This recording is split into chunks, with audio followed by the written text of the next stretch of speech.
श्रद्धा में झुकी, कदमों पर गंगा के पवित्र जल का स्पर्श, मन में ऊर्जा का संचार करने वाले सूर्य के प्रति भक्ति भाव। कुछ ऐसा ही विश्वास लिए अक्षरा ने डूबते सूर्य को अर्घ दिया। सूर्य जिसके प्रकाश ने जीवन दिया, जिसकी किरणों ने स्वास्थ्य दिया, जिसकी ऊर्जा ने आहार दिया, उस सूर्य को प्रणाम है।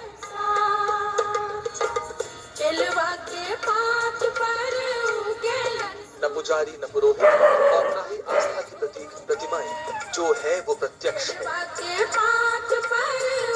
आसमान में भगवान भास्कर सामने और धरती पर गंगा की लहरों के मध्य खड़े उनके भक्त। और कहाँ देखने को मिलती है श्रद्धा की ऐसी अनुपम छटा। हम लगभग 30 साल से व्रत कर रहे हैं, 30 साल से जी। हाँ, छठ मैया जो हमको हर चीज दिया। ये पर्व है, ये पर्व हमें ये सिखाता है कि कभी हार ना मानो, कभी हार नहीं मानना चाहिए। आदमी गिरता है, फिर उठता है, फिर चलता है, दिन होता है, रात होता है, कठिन होता है, सुकून होता है, मतलब सफलता के लिए है कि एक न एक दिन उसको सफलता मिलती है। 12 महीना सोचते हैं कि एक साल में कब छठ पूजा आए कि हम लोग व्रत करें, अच्छा अच्छा कपड़ा पहने, अच्छा गहना बना के पहने, बहुत खुशी मिलती है, बहुत खुशी हो रहा है मैडम। क्योंकि हमारे बच्चे सारे पास में हैं, कहीं दूर भी रहते हैं हमारे बच्चे तो पास में आते हैं। ये त्योहार हमारे लिए ऐसे होते हैं खुशी के दिन कि कहीं भी बच्चे रहेंगे तो हमारे पास आएंगे। छठी मैया का पूजा करने का जो मैंने संकल्प लिया वो धीरे धीरे पूर्णता की ओर बढ़ रहा है। पहले दिन नहाए खाए, उसके बाद खरना, और आज शाम के अर्घ की तैयारी करनी। पर उससे पहले महाप्रसाद का ठेकुआ भी तो बनाना है, तो अब शुरू करते हैं।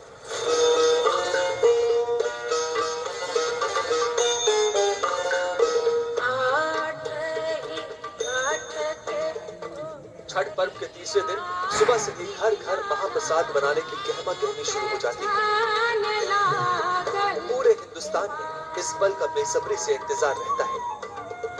गंगा जल से धुले गेहूं का आटा, शुद्ध घी, पिघला हुआ गुड़, इस सारी सामग्री को लेने के बाद अक्षरा और उनके परिवार के सदस्यों ने हाथों से महाप्रसाद ठेकुआ की आकृतियां तैयार की।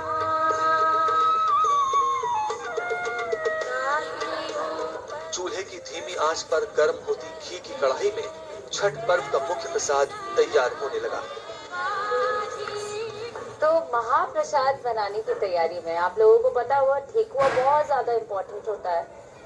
तो ठेकुआ बनाने के लिए हम लोग बैठ चुके हैं और इसमें चूंकि पहली बार सारी विधियों को फॉलो कर रही हूँ, सारे नियमों को खुद से करना चाहती हूँ, तो आटा वाटा गूंद के इसमें सबसे पहले तो गेहूं जो हम लोग सुखा रहे थे उसको पिसाया गया। उसके बाद उसमें घी, नारियल और सौंफ और गुड़ ये डालकर बनाया जाता है। तो मैं तो मतलब पहली बार है तो मैं खुद ही पहले खाया करती थी और अब खुद से बनाने का जो आनंद है और जो एक तरीके की सीख ही है ये कि आगे मैं खुद से सारा काम कर सकती हूँ। इसके अलावा ठेकुआ का एक रूप मानवता के बीच समानता का संदेश भी देता है। प्रसाद चाहे किसी अमीर के घर पर बने या गरीब के, बनाने का तरीका सबका एक ही रहता है। इसमें ना तो मावा मिलाया जाता है, ना ही किसी तरह का कोई मेवे मिलाए जाते हैं, और यही इस प्रसाद की विशेषता भी है। ठेकुआ को बहुत साधारण तरह से बनाया जाता है और इसका मूल रूप हर जगह समान रहता है। शाम की पूजा होती है सूरज भगवान की, ये प्रसाद बन रहा है, तो प्रसाद दोनों पूजा के लिए बन जाता है, सुबह के अर्घ के लिए भी और शाम के अर्घ के लिए। छठ के महाप्रसाद की तैयारी तो हो गई है, ठेकुआ भी बन गया है और अब बारी है सूप को सजाने की फलों से।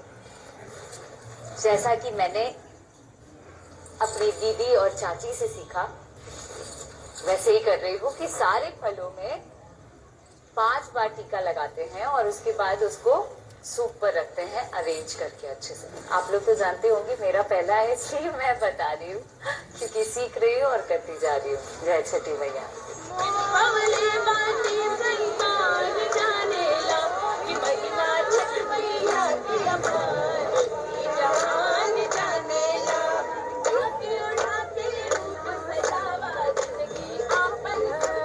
उसमें रखा हर फल, हर सब्जी सूर्य देवता को धन्यवाद देने का एक और माध्यम होता है।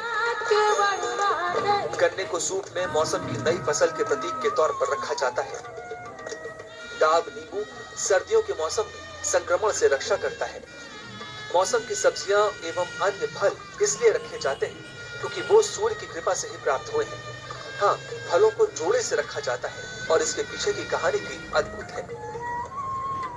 आज के फलों का मुख्य कारण जो हम सूर्य भगवान को अर्पित करते हैं उसका ये भी है कि ऊख जो है वो नई फसल का स्वागत करता है और साथ ही नींबू इस सर्दी में संक्रमण से बचाता है और ये सब चीजों को चढ़ाने का मुख्य वैज्ञानिक कारण है। इस वजह से भी हम लोग सूर्य भगवान की दी हुई चीजें उन्हें अर्पित करते हैं।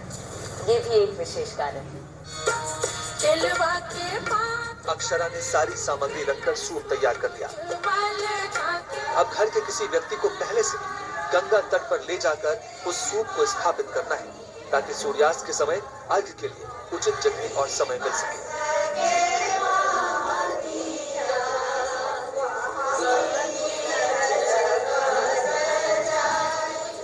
हम लोग सूर्य को 3 रूप में देखते हैं। सुबह को सूर्य ब्रह्मा रूप में, दोपहर को सूर्य विष्णु रूप में और शाम को सूर्य शिव रूप में। और शाम को अर्घ देते हैं तो शिव रूप में देते हैं। शिव सब विपत्तियों को टाल देते हैं। जीवन में जितने विपत्ति होते हैं वो सूर्य ही टालते हैं। और हम बिहारियों को सूर्य उगते हुए सूर्य को ही नहीं, डूबते हुए सूर्य को भी नमन करते हैं और प्रणाम करते हैं। ये हम लोग का दौरा लेके जा रहे हैं घाट पर और दौरा बहुत भारी होता है। इसमें सब अड़ग का सूप रखा होता है, फल सूप, और फिर भी महसूस नहीं होता है कि भारी है। छठी मैया का ऐसा कृपा होता है। और ये अर्घ देने के लिए दौरा एक पूरा मतलब होता है, उसके अंदर कलसूप रखा रहता है और उससे अर्घ दिया जाता है। सारा फल फ्रूट सारा इसी में रहता है। अक्षरा सूर्यास्त के अर्घ्य के लिए घर से निकल गई।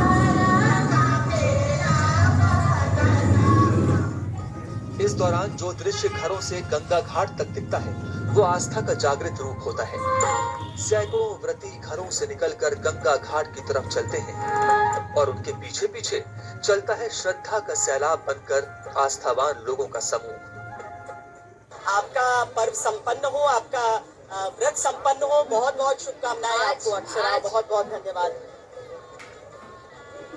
बहुत बहुत बहुत धन्यवाद। और पहली बार मैं समझ पा रही हूँ कि वो लाइन है ना, दीनानाथ दीनहीन के रउए गोसाए, महिमा जाने ला जग देला सब दुहाई, निर्धन पुकारे देव दोनों कर जोरावा, अर्घ के रे बेरवा, पूजन के रे बेरवा हो।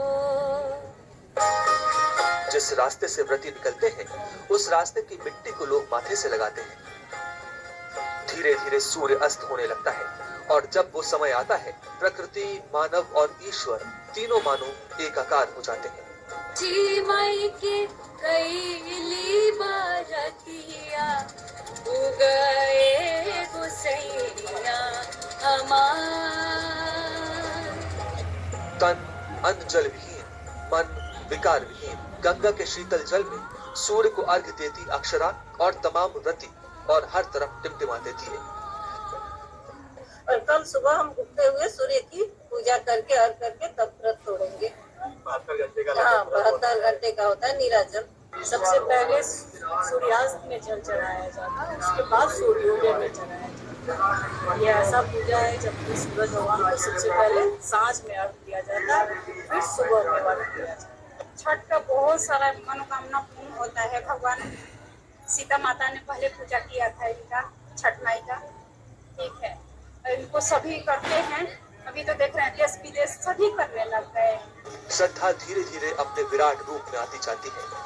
ढोल नगाड़ों की तेज होती आवाजें, अखंड दीपकों से जगमगाते घाट और मन ही मन कामनाओं को बुदबुदाते लोग। पूरे भारत सहित पूरी दुनिया में जहाँ जहाँ छठ के आस्थावान रहते हैं, वहाँ वहाँ सब दैवीय हो जाता है। डूबते सूर्य को अर्घ देकर अक्षरा अपने घर को लौट जाती है, अगले दिन उगते सूर्य को अर्घ देने के लिए। आज शाम का अर्घ बहुत ही अच्छे से पूरा हुआ और अब प्रतीक्षा है सुबह के अर्घ की। अब इसी के साथ पूजा पाठ करके, माँ से गुहार लगा के, सूर्यदेव से गुहार लगा के अब हम लोग घर चलने की तैयारी। जय छठी मैया।